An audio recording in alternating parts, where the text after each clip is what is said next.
Welcome to Just Cook It Radio, where delicious recipes and real cooking lead to amazing dishes. We cook, you listen. It works. With your hosts, Chef Mario Pareca and Bill Alexander. Good morning, good afternoon, good evening. You're listening to Just Cook It Radio right here on your local station, 590 Radio, WMBS, and also on FCTV Channel 77, and at JustCookIt.tv. I am Mario Pareca. On the line, we have Bill Alexander. Bill, are you there? Live from North Carolina, too. Are you on your way back?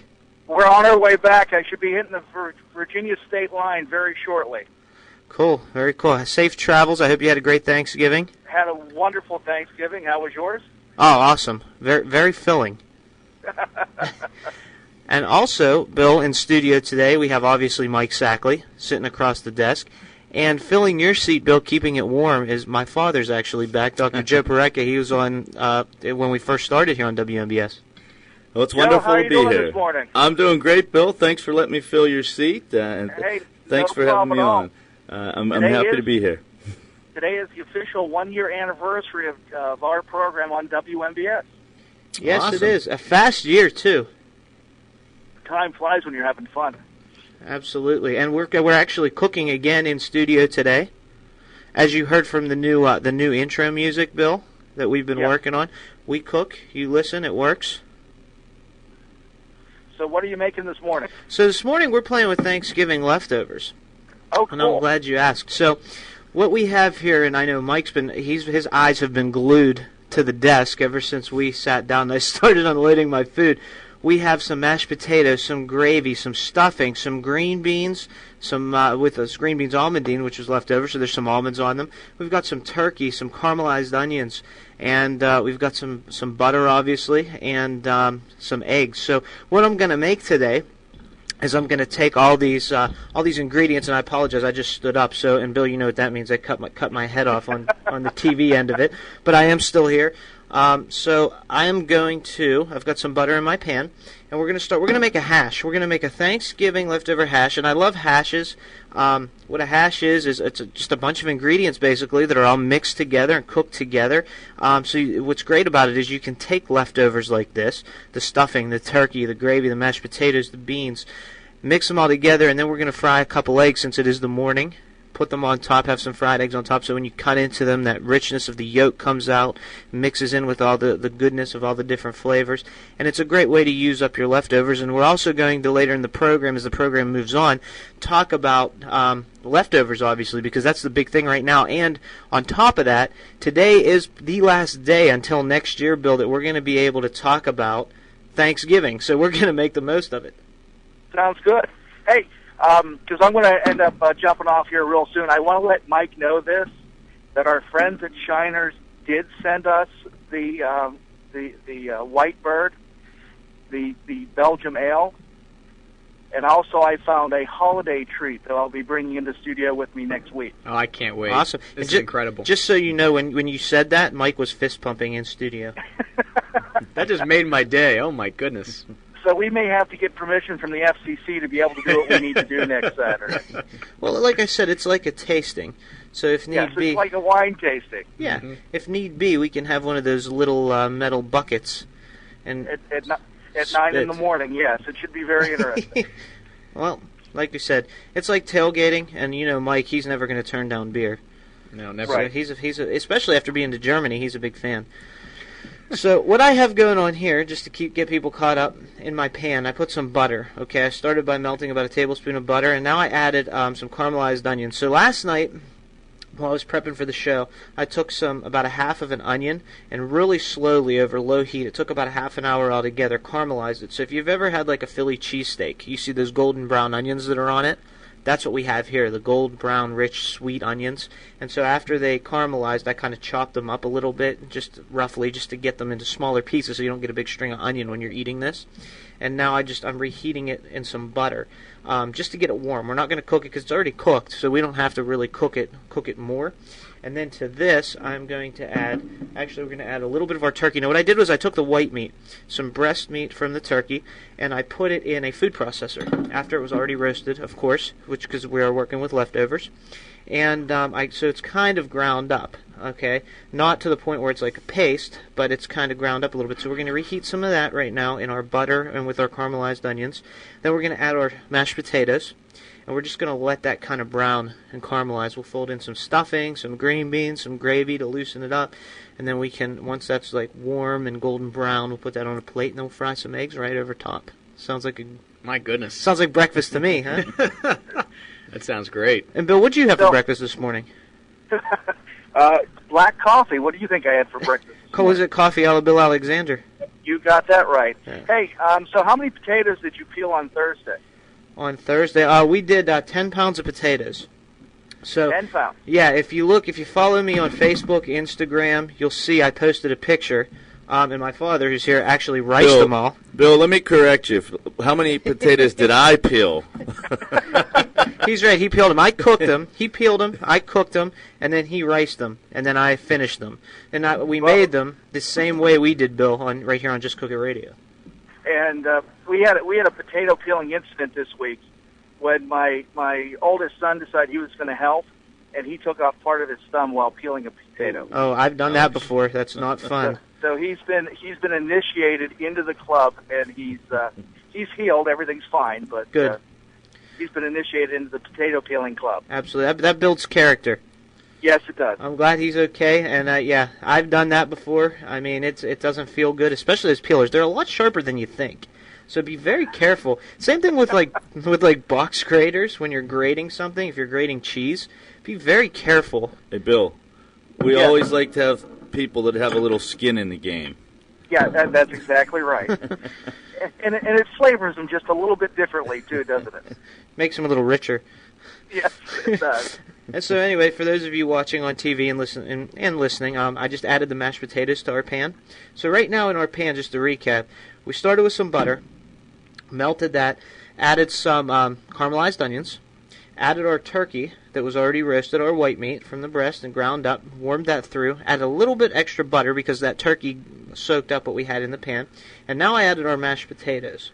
So we're going to work these potatoes a little and let them kind of reheat. Once they get warm, we're going to add our stuffing. Then we're going to turn the heat up just a little bit, just so we start to get some color.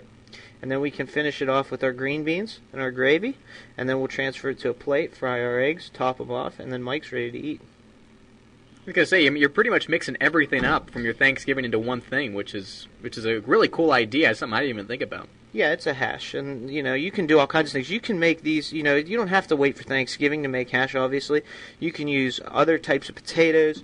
You can use hash browns. You can use, whatever you have on hand, and that's the great thing about it. You just mix it all together, cook it all together. Now, are you frying an egg to put on top of this? Yes. Oh, cool. Yeah, so when you cut into it, like I said, the richness of that yolk is going to mix with everything, and it's just going to kind of bring it all together. Well, before we do that, why don't we take our first break, and then I'll be able to cut away, and you guys can finish cooking. All right, sounds good. Don't touch that radio dial. We will be back with more Just Cook It Radio right after these messages from our fantastic sponsors. And Just Cook It is being served up to you today by the Big Barn Country Store and Deli, by Pareka Chiropractic Center, Inc., by 4th Street Barbecue, by the Herald Standard, and on FCTV by Phil Gianetti Motors. And you're watching Just Cook It on Fayette TV, Channel 77, and streaming online at justcookit.tv. And you're listening to Just Cook It Radio here in your local station, 590 Radio, WMBS. Everybody have a great day. We'll talk to you next Saturday.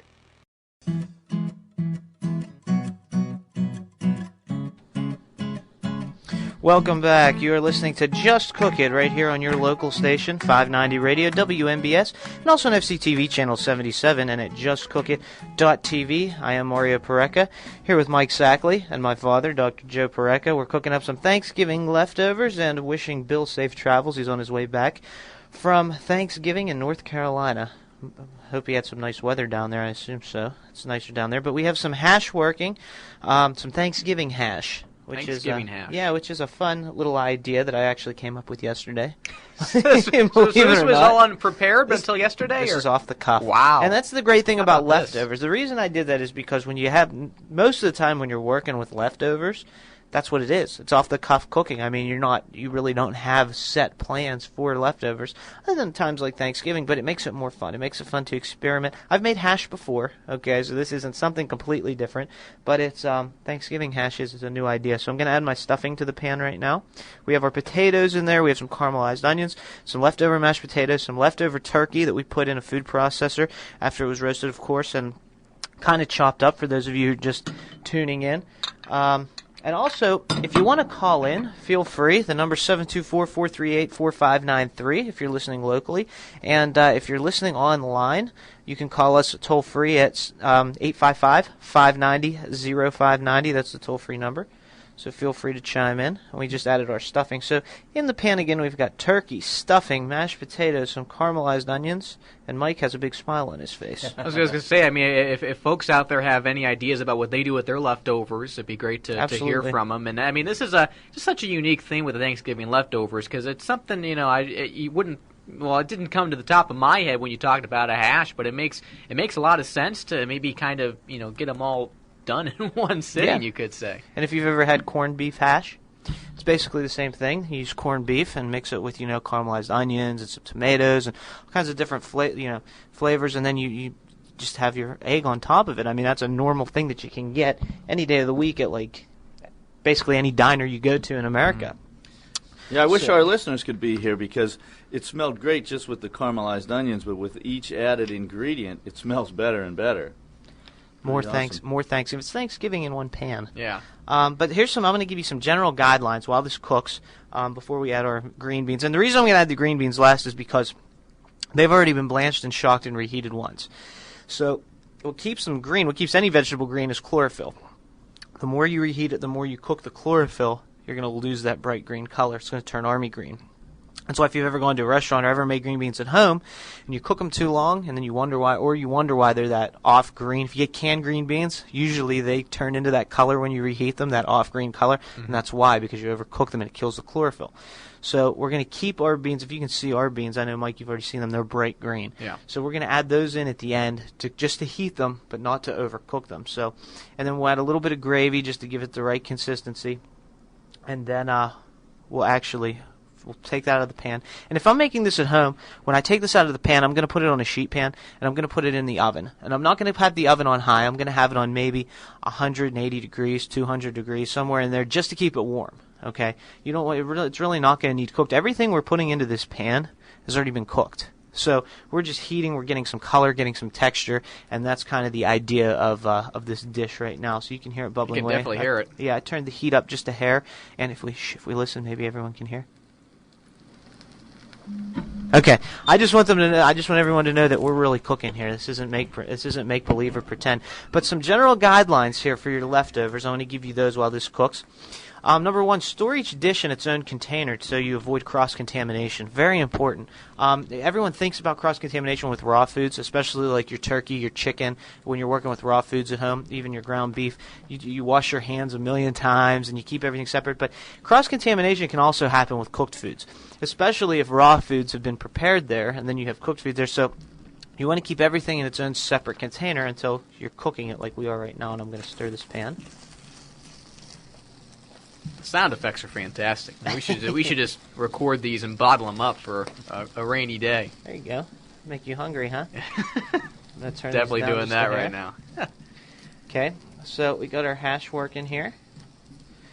And number two, divide food between small, shallow containers so it cools down quicker. If you put, say you have a soup. If you put it in a big, deep pot, it's going to take a lot longer for it to cool down than if you put it in a large, shallow container. If you have something like mashed potatoes, for instance, that you want to cool down faster, you can actually spread them on a sheet pan or a cookie tray and put those in the refrigerator. That'll help it cool down a lot faster than if you keep it in the big pot that you cook it in or the mixing bowl that you mix it in or the serving vessel. So spread things out, think shallow, wider, more surface area, cools down faster. When freezing, because we do freeze a lot of things, you want to use heavy-duty foil and freeze appropriate appropriate freezer-safe containers and bags. Wrap items tightly in a double layer so that they maintain their moisture and you prevent freezer burn. So airtight. Whenever you're storing food, whenever you have leftovers, air is always the enemy. So you want to make sure that you keep it away from air. Double wrap it, double bag it. Whenever I use Ziplocs, I'll use 2 bags and zip it up. So whenever you freeze something, make sure it's wrapped. Too much wrap is always better than not enough because freezer burn you can't fix. Right. If it's freezer burned, it's done. So make sure it's wrapped very, very tightly. And finally, when you're storing leftovers, store them promptly. Do them fast because the USDA recommends discarding any leftovers that have been at room temperature for more than 2 hours. Oh, wow. So a lot of people, when you have your Thanksgiving dinner, you set it up. I mean, my family anyway does. We set it up buffet style. Mm-hmm. So you go through, you get what you want, you put it on your plate, then you go sit at the table. Well, you got to be careful. Don't let that buffet sit out because you have about a 2-hour window. That's not very long. It's not because how long? Normally when you're eating dinner, especially Thanksgiving dinner, that's a 3-4 hour affair a lot of times. Sure. So, I mean, you have to keep an eye on that clock and be careful. Foodborne illness. It's not something you want to mess with, and everyone always has that idea. I mean, it's an American thing. Well, a lot of us have that idea. It won't happen to me. It won't happen to us until it does. Until it does. So be very careful with your foods, and that's why we talked about on the turkey episode last week, rinsing your turkey. A lot of people rinse your turkey, but the USDA tells us now that when they've done testing, it's more dangerous than it is good because it really doesn't accomplish much, and it sprays water and bacteria everywhere all over your kitchen. And that's another thing when we just talked about cross-contamination.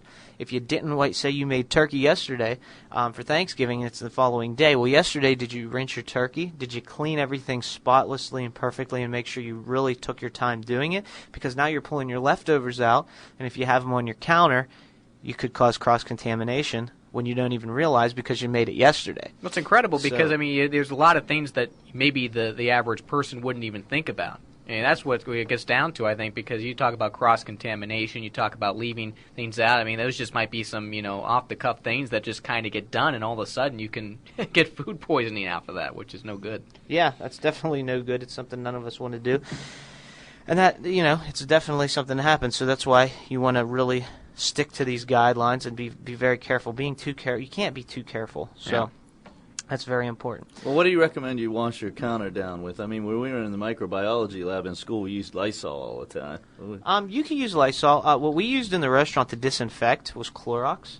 So we would mix it with water. Clorox, like a cap full to like a gallon, and then you obviously you put a rag in it. You wipe it down, and then after you wipe it down, then you take a rag with regular tap water and wipe it again, and then you dry it really clean.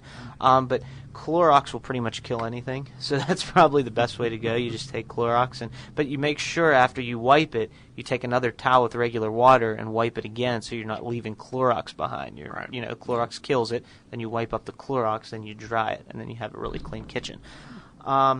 Obviously, you want to do that after like poultry, turkey, raw meats, things like that. So that's the biggest thing. So let's talk a little bit about each ingredient themselves, and then I'm sure we're going to have to go to break here in a few minutes. So let's start with with turkey and gravy. Okay. So when you store leftover turkey, because we all have it, rather than refrigerating the whole turkey itself, what you want to do is you want to pull off the meat from the bone, from the carcass or the bones, cut it into smaller pieces and store it in airtight containers, foil and or plastic wrap. It'll save you refrigerator space and help the turkey to cool more quickly. Leftovers from the turkey can be refrigerated 2 to 3 days or frozen up to 3 months. But you want to freeze it right away. Again, you don't want to let it sit out, and you don't want to put it in your refrigerator and let it sit overnight because the longer it sits unfrozen, the longer it, the more of a chance, the farther it gets to going. Right. So, because you only have a certain shelf life, you don't have forever to keep it. So, you want to make a decision right away. And then what you can do, once you take it off of the bones, you can take that carcass of the turkey or those bones, and you can make soup with it, make stock. Your aromatics, roast them off real nice in the oven so that the bones turn golden brown. Get your aromatics, get them going in the pans: carrots, celery, onions, leeks, peppercorns, bay leaves. Put your bones in, cover them with water or chicken stock that you can get at the supermarket, and just let it simmer, and now you got a base for a great turkey soup. Okay, so that's another way. That way you're not wasting anything. So let's see, if you store leftover gravy, you want to, well covered in the refrigerator. It'll last up to 2 days. And the leftover gravy can be frozen in an airtight container. And once you freeze it, it will last up to 3 months. So that's another thing again. Freeze it right away. Yeah. Okay. Freeze it. If you know you're not going to use it, and a great way to freeze gravy, you can put it in ice cube trays. Freeze it, then pop those out, put them in Ziploc bags, and now whenever you want gravy, you can just pull a cube out, like a cube of gravy. That way you don't have to thaw the entire... If you put the whole batch in a container, like say you have a quart of it, and you put the whole quart in a container, put that in your fridge, now if you want to use gravy, you got to thaw the whole quart, and then if you only want 2 tablespoons, now you got to throw the rest of it away. If you put it in ice cube trays, you can just pull a cube out, reheat a cube at a time, or 3 cubes, however much you need, and you're not wasting. Let's see, to reheat the gravy, you can put it in the stove or in the microwave, bring it to a boil before serving. What I generally do is add either a little water or cream to the pan, warm that up, and then add my gravy to that and whisk it together, and then it'll kind of thin out and turn into a great gravy. And then you're going to want to reseason it because you're adding to it. You're adding either water or milk or cream or whatever. And our hash is starting to look great. Can you see that golden brown color we're getting? Oh, yeah, it looks That's really what we're good. looking for. Yep. So now our hash is golden brown. When we put everything together, it was the potatoes, it was white. The turkey, it's white. So now we have a nice golden brown hash that I'm really happy with here. And I think at this point I'm going to add my beans. And I'm going to add a little gravy. Okay. If that makes you happy. No, whatever you want to do. So here's a little bit I'm of not gravy. complaining, that's for sure. A little bit of gravy. Okay, and we're going to save some to top it with afterwards, but I just want to get some in there. Because that's good flavor. Yeah. So we're going to mix our... It's kind of nice, kind together. of that Thanksgiving breakfast feel to it. Yeah, there's nothing wrong with that. Breakfast is actually my favorite meal of the day, believe it or not. I mean, I love breakfast foods. I'll eat brunch anytime. So this kind of makes me happy. And I also love, if you go to, like, Permane Brothers, you've been there, when you always have to order your sandwich with an egg on it. That egg just makes a difference, even on burgers. Yeah. You put that egg on it, and you have that nice runny yolk. It adds a nice richness to it. It really makes it delicious. So we got some beans. Some green beans, and there's some almonds mixed in because we made green beans almondine. And by the way, everything we're using here, all these leftover ingredients, if you want to make the meal, because I know some people like to make like a Thanksgiving dinner throughout the year, you can get all these recipes for these original dishes at justcookit.net at our website. So if you go there right now, we have a tab up there that says Thanksgiving. If you click on that, it's all the Thanksgiving things, but that's going to be changing probably within the week or so because Thanksgiving's done. So if you want them, go there right and grab them now. I mean, they'll still be on the site. They just won't be designated in their own special area. So, Mike, you were here for Thanksgiving. I was working. Did you get turkey? Well, my boss Brian did bring me some food, which was nice. Brian's nice. He is, he's great. And think about it, that's Thanksgiving. You get a lot of family together and all that. But I didn't have, even though I was alone and abandoned here at the station. Alone and abandoned. It was I got to listen to football all day, so there was nothing wrong with that. But it was a good time. Unfortunately, the later game was no fun. Well, yeah, that was tough. But I think by that time everyone was passed out anyway on the couch, so maybe they didn't get to see it. So we got our hash working here. I think this hash we just added our green beans. We're going to let this go another, I'd say, 3-4 minutes. Then we're going to dump it out onto a plate. Yeah, I shouldn't say dump it out. I was going to say, I think if breakfast was more like this, people would skip it as much. Yeah, and breakfast is and you can, my dad, Dr. Joe, he can go further on this. Breakfast is the most important meal of the day, correct? Absolutely. Breakfast means you're breaking the fast. You've been sleeping for ideally 8 hours. Your body's been in a fasting state. And the most important thing to do at that point is get some good protein in your body when you first wake up. Protein's a part of every cell, and, the egg is a great source of protein added to the turkey. And, we used to think that egg was, we used to villainize the egg, but it's not the villain that we used to think it once was. Now we know that there's a lot of very good fats in there, including saturated fats. Our brain is mostly fat, and the egg is very healthy, not just a healthy source of protein, but a healthy source of essential fats. Well, your brain might be fat. Mine's all muscle. I'm just kidding. So if our brain's fat and we eat fat, shouldn't that feed our brain? Absolutely. That's the eggs feed your brain, for sure. There you go. So when they used to say this is your brain in those commercials, and then crack the egg and say this is your brain on drugs, they weren't too far off, huh? Exactly. So would you recommend an egg over a bowl of cereal, for instance, for breakfast? Or? Absolutely. A bowl of cereal is going to have a high glycemic index, it's going to spike your blood sugar. That's what that means. And when your blood sugar spikes, your body has to produce, your pancreas has to put out insulin. Insulin is a very inflammatory hormone, and it also puts fat on your body. That's not something that you want. So when you eat an egg, it's a low glycemic index. You're providing your body with essential fatty acids and high protein, and you don't get that insulin spike because it's low glycemic index. Egg's a much better choice. Right, I was going to say, I mean, like you said, it was vilified with the, cholesterol and all that, right. but now, like, there's been more studies nowadays that just show more of a benefit than absolutely than detractor. So it goes back to years ago, our DNA. That's what we're set up to use is protein and fat, like that occurs in nature in the egg. There was no General Mills back, 500,000 years ago.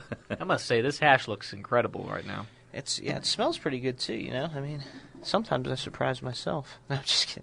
I mean, like I said, I've made hash before, so this isn't like something completely new, but the whole Thanksgiving hash idea, something that just popped into my head yesterday, and I thought we'd go with it.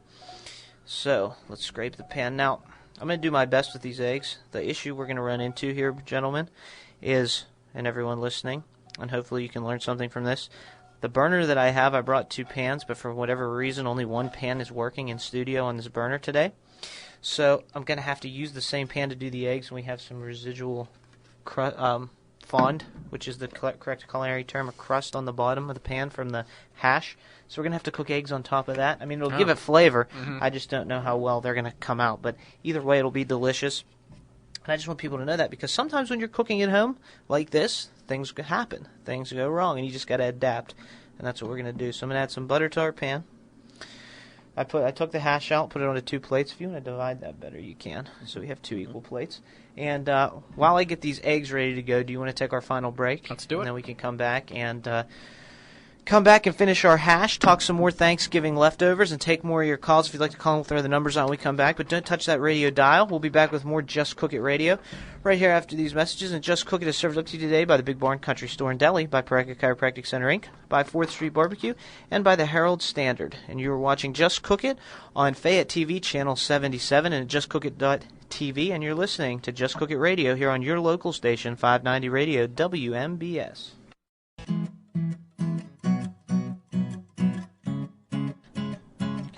Good to have you back. You're listening to Just Cook It Radio on your local station, 590 Radio, WMBS, and also on FCTV Channel 77, and at justcookit.tv. I am Mario Pareca here in studio today with the one and only Dr. Joseph Pareca. Yes, we have the same last name because he's my father.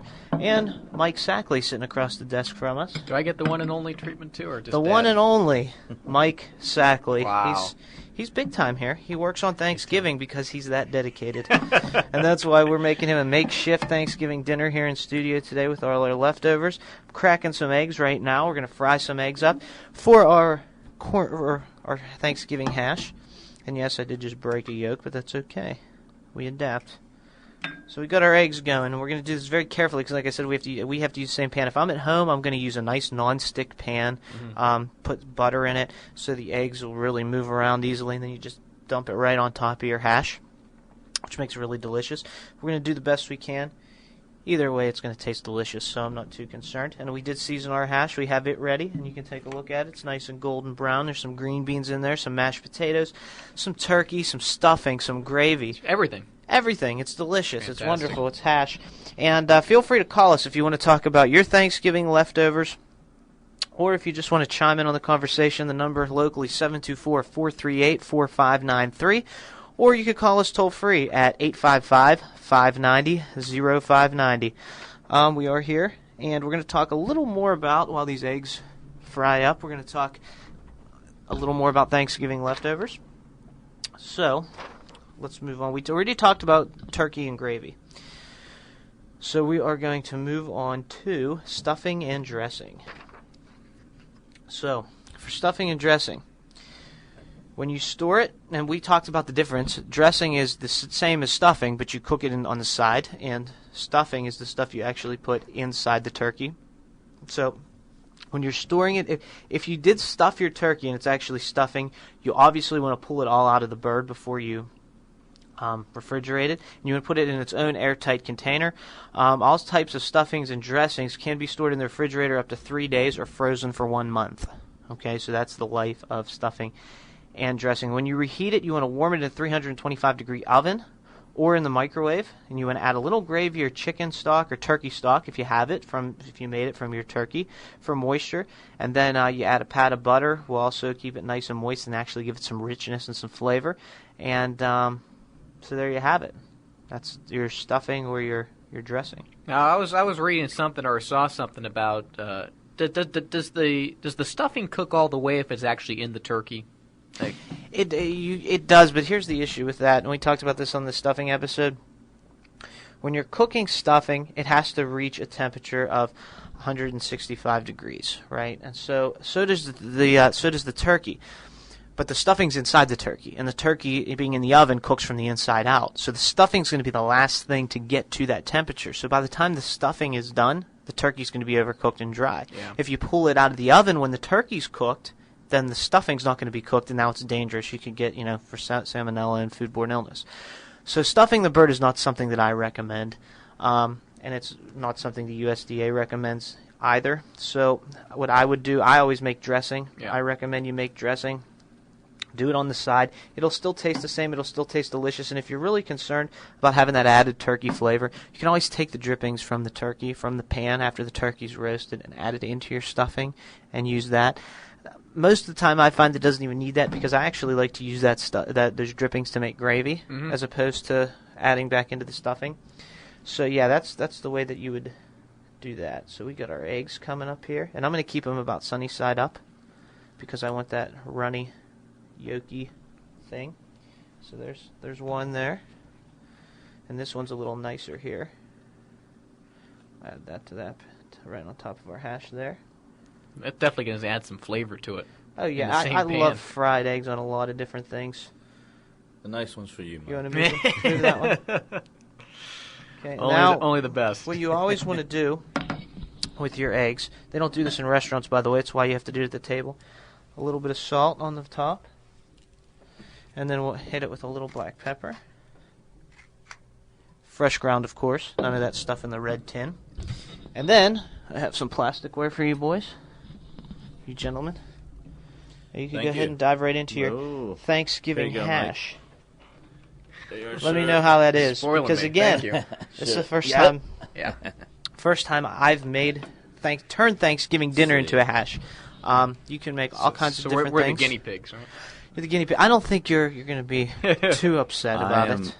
I'm excited because last night Mario caramelized those onions, and I was ready to dig into them, and of course I wasn't permitted to, so now I'm going to get to eat them. What do you think, boy? Delicious. Oh, I'm speechless. It's Thanksgiving. It's Thanksgiving dinner reinvented. Yeah, this is fantastic. I have to say it is. I'm not saying this because I'm biased because Mario's my son, but this is absolutely delicious. And it's breakfast, so you eat this for breakfast. And again, with leftovers. If you read my column in the Herald Standard that I did, it was at the beginning of the week. They called and we did actually a bonus column. They interviewed me about what do you do if the weather's inclement and you can't get to where you want to go for Thanksgiving, or your relatives can't get to you and you have all this extra food. So we talked about different ways you can utilize your foods that you have, or different things you can use up as Thanksgiving dinner. And then later on Thursday, I did a column about, or actually on Thanksgiving Day, a column about the first Thanksgiving dinner and the history of Thanksgiving and what actually happened, with the Pilgrims and Plymouth and the Indians and all that fun stuff, and what they actually ate, which, believe it or not, we don't think was turkey. It was actually more like venison and goose and seafood and things of that nature. What they had at that time, yeah. Exactly. But so the idea behind it is, especially after Thanksgiving, you have all this delicious food, all this great stuff, and there's a lot of it there. You have to use it up fast, or you have to freeze it. And if you haven't made that commitment by now, today's Saturday, after Thanksgiving, to freeze it, you better use it. So it becomes a point of, you can't just eat if you have 10 pounds of turkey left over, you can't just eat 10 pounds of turkey. You have to be creative with it, do other things. So you want to eat some for breakfast. Here's a way you can eat it for breakfast. Then you want to eat some for lunch, and then you eat some for dinner. So if you're doing it for lunch, you can make a sandwich. Yep. You can, make some garlic toast or something and put your turkey, your stuffing, your cranberry, your mashed potatoes, even a fried egg like we did here on top of your sandwich. Then put some arugula, give it a little pepperiness. It's really good. Shaved fennel, whatever you like. You can put on that sandwich, and then for dinner, you can just reheat things as they are and have turkey dinner for dinner. So it just becomes, or you can turn it into a casserole, or you can make a stew with it, or, there's so many different things you can do with your leftovers, and it becomes a matter of how can you utilize them, can you be creative with them, different techniques, different ingredients you can add to them. So the next thing I want to talk about really quickly is mashed potatoes, because who doesn't love leftover mashed potatoes? And when you store leftover mashed potatoes, you want to store them in an airtight container in the refrigerator, obviously, and they'll last for 3 to 5 days, or you can freeze them for up to 3 months. But who wants to freeze mashed potatoes? Number one, the consistency won't be the same when you reheat them, and number two, they just why would they last? Just put them in the refrigerator. Eat them. I mean, my mashed potatoes don't last very long. I mean, I think this was the last of my leftover mashed potatoes, and we polished that off right now, so which is a good thing. 10 pounds of mashed potatoes. That's right, and you peeled them all and riced them. Oof, and you remember how we made mashed potatoes here? Sure, yeah. We riced them, riced them, cooked them in cream. That's how we made these ones. Okay. So we made 10 pounds of them. That was opposed to just a few potatoes worth. So, and when you're reheating your mashed potatoes, like I said, you want to do it in a double boiler. So you want to take like a stainless steel bowl, put it over a pot of boiling water, and put your potatoes in the bowl and just slowly, stir them a few times. You can add a little extra butter or olive oil or cream to them if you like. But what it does, it's a gentle heat. Since the potatoes aren't touching the pot and where the surface, the heat is on the surface of the pan, because they're getting the residual heat from the steam, they won't burn, so you don't have to stir them as much. And the good thing about not stirring them is the more you stir them, the more you're going to work the starchiness of the potato, and the more you work that, the gummier they're going to get. So the best way to reheat mashed potatoes is in a double boiler. Maybe a little bit of a pain, but it's the best way to go, and that's the way you want to do it. You'll thank yourself later, put it that way. And finally, Mike, let's talk a little bit about cranberries, because I feel like we haven't really talked about them too much. But do you like cranberry sauce? Absolutely. Do you like the jellied kind that comes in the can, or do you like the actual whole berry? I think I'm probably more used to the jelly kind, but I could go for either one, honestly. Yeah, I'm a fan of the whole berry kind myself. And my aunt actually made really good cranberry sauce for Thanksgiving. It was like more of a compote. It had like oranges in it, that cranberries. was awesome. And you could actually eat, like normally when I take cranberry sauce, I put it on my turkey or with my stuffing. But this I could eat just by itself, and it was really good. So you can make a cranberry compote. But if you're storing your leftover cranberries, depending on how far in advance you make them, because you can actually they last a little longer because you're cooking them with sugar and sometimes vinegar and things like that.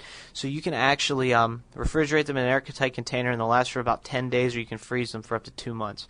So, like I said, you can make them, depending on how far in advance you make them. Obviously, if you make them 5 days before Thanksgiving, then they're only going to last probably another 5 days afterwards. But if you make them the morning of Thanksgiving, then you have a little over a week that they're still going to be good. And you can use them for all different things. You can put them on salads. You can turn them into dressings. One of the things I would like to do is take your leftover turkey, put it in the food processor like we did for this, fold in some mayonnaise and some of your cranberry sauce, and now you have a turkey salad, almost like a chicken salad. You're used to those cold chicken salad sandwiches. Now you can make a turkey salad sandwich with the cranberry mayonnaise. And then you can put it on bread with like some bib lettuce or arugula or something like that, or on some toast, and it's really delicious, and that's the way you can use up your cranberries and your turkey. That's the great thing, Mario, about cranberries. You can really use them for anything. I mean, there's a multi-purpose use to them other than just eating them just by themselves. Absolutely, and they're one of my favorites. The thing about cranberries, though, they're very tart. Yes. So you can't eat them raw like a blueberry or a raspberry. You have to cook them, and you have to add sugar to them. And when I make mine, I like to use orange juice and sugar and I like to use like a vanilla bean and some cranberry juice, and they cook them down till they're like a nice cranberry saucy consistency. They're really good. But on the first Thanksgiving, they did have cranberries, because the Indians used to actually use cranberries as a natural dye to dye things. And they used to eat them, but they didn't make cranberry sauce with them because cranberry sauce wasn't made in the way it is today and paired with meats until at least 50 years after the first Thanksgiving. Oh, man. So, and even the first Thanksgiving wasn't really the first Thanksgiving because there was a lot of meals like that. The first Thanksgiving, when we talk about it, actually lasted 3 days. It was a 3-day feast, and the Indians weren't even invited. Huh. They just showed up because they saw a party was going on, and, we just let it.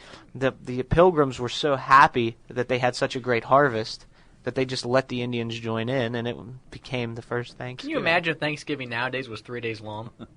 People would be getting gym memberships like crazy.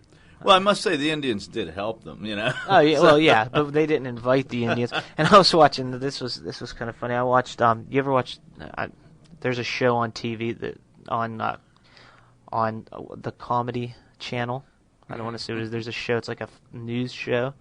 And the anchor, Jon Stewart, he said, you know what I'm talking about now. I do, yes. He said, there was a thing on the internet, and I watched it. It was funny. He said he did the old-fashioned Thanksgiving just like the first one. He invited all his neighbors. Did you see this? No. He invited all his neighbors over. They ate as much as they could, and then he killed them and stole their land.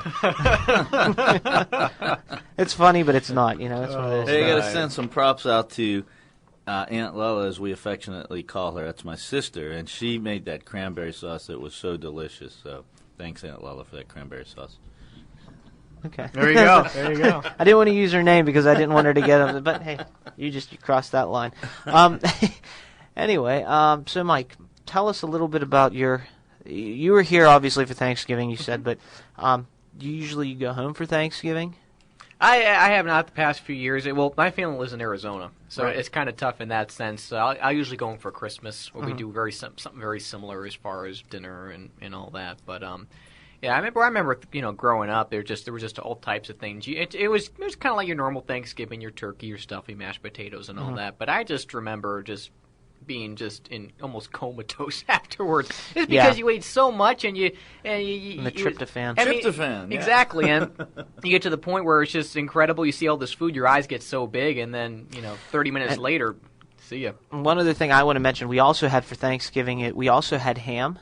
And it was from one of our sponsors, the Big Barn. Oh, wow. There's some of the best hams that I've had, and so we did get to enjoy, along with our turkey, some delicious ham from the Big Barn. So if you have ham for Christmas, we're going to talk about Christmas next week, and leading up, we'll touch on it next week, but as we get closer, we're going to really transition into Christmas, and we'll talk more about the hams from the Big Barn, and have someone from the Big Barn on to talk about their hams.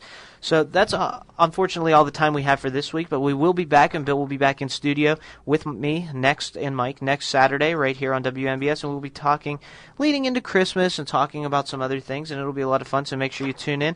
We're enjoying our hash, and I want to thank my father for filling in for Bill, keeping his seat warm. Thank you for having me. And hopefully but he'll I'm not be back. allowed to come next week? You're allowed to come. Okay. You're welcome anytime you want. Well, thank you for having me. So hopefully he'll be back again soon. And any parting words, gentlemen? We have about 10 seconds. Dig in. Yeah. Thank you to all the listeners. And make sure you go to justcookit.net, and so you can watch the video and see just how we made the hash and used our leftovers, so you can do the same. Thank you for listening. Be sure to tune in next Saturday, again right here for Just Cook It Radio, and see what we're cooking up on your local station, 590 Radio WMBS.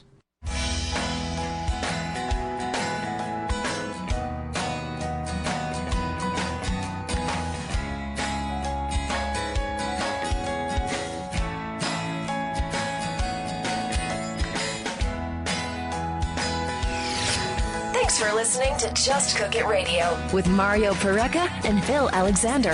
For more information on today's program, visit the Just Cook It website at justcookit.net. Here, you can listen to the podcast or watch Mario and Bill cook today's recipe on Just Cook It TV. If you have any questions or comments about the show, please call 855-590-0590.